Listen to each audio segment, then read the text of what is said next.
I wanted to know your thoughts as to what you think the emerging issues are related to fisheries management in North Carolina.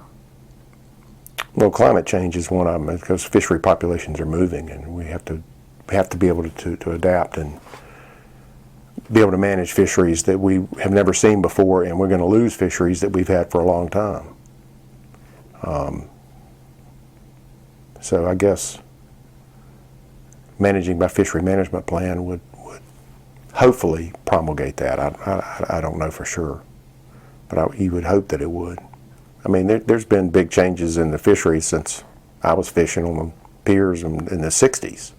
I mean, in terms of ethics and what you saw and what you caught. I mean, we used to catch several hundred king mackerel a year off the end of these piers at Topsail, and now they catch dozens. I think they probably caught more tarpon than they caught king mackerel. I don't know for sure, but it seems like I read more about it. So something's shifting. Right. Fish are shifting.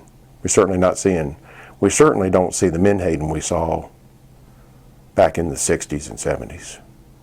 When we used to see, I remember the first time I saw a school of menhaden, I thought it was something had broken loose. It was an algae drift or something, a seaweed that was in its block, and then a fish cut through it, and all these menhaden jumped out of the water, and I thought, damn, that's a school of fish. And they were everywhere. Now you just don't see that anymore. What do you think, just ad-libbing to this question, but what are your thoughts on like ecosystem, or a wanted transition to ecosystem-based management as opposed to single species? I'm all for trying. I'm a skeptic about it actually working, but I think we got to try, especially for stuff like forage species, where they have a role other than surplus production. You know, they have in a sense, every menhaden matters because they're all, if they're not contributing to the spawning stock or reproduction, they're getting eaten, which is as important a role. But I think, and we've gone further than I thought we would in my lifetime. So I think it's a good effort.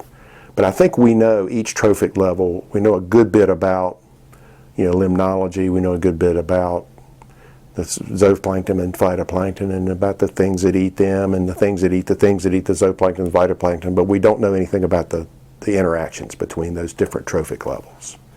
I'm not sure we'll get there anytime soon, but we need to try.